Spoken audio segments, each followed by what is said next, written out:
What's up guys? This is my Marin Bobcat Trail 4. This is a really good budget entry-level hardtail. Let's get to reviewing this bike.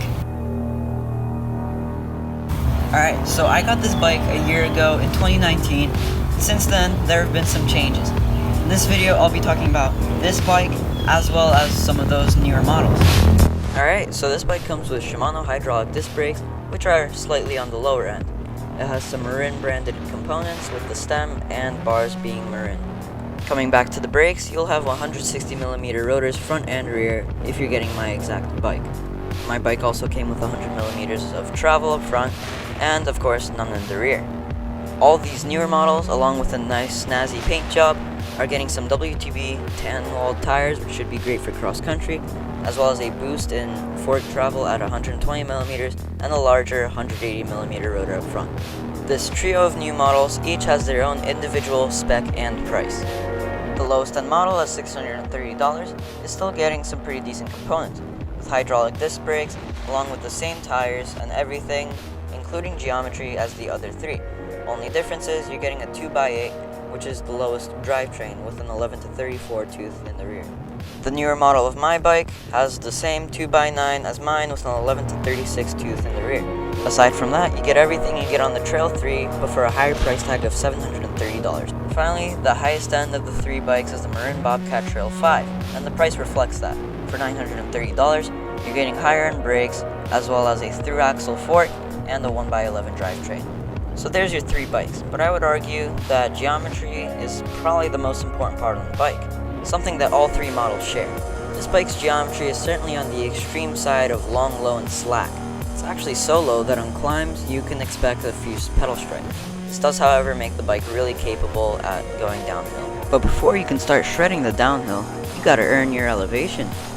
And in terms of that, this bike does really well, as a hardtail should. This bike has no trouble getting traction and power to the wheels, that makes it really good on steep climbs. Now we can finally talk about descending, and in terms of that, this bike dominates descents. It loves hugging the ground, and it's really stable on steeps.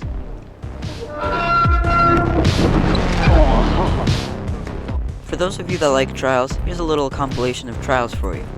Now this bike is super slack, which makes it a little awkward to turn, and my contaminated rear brake certainly wasn't helping me. Now if you're a new rider and you're not really too sure what you want to ride yet, this bike can certainly handle its own in a variety of different types of mountain biking.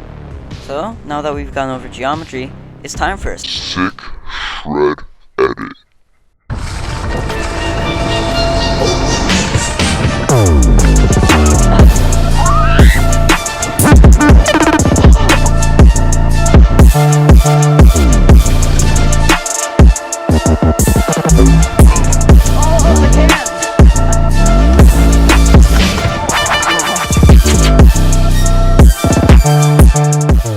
Unfortunately, shredding that hard is going to lead to some issues on this bike, like this chain slap issue as a result of the lower end drivetrain.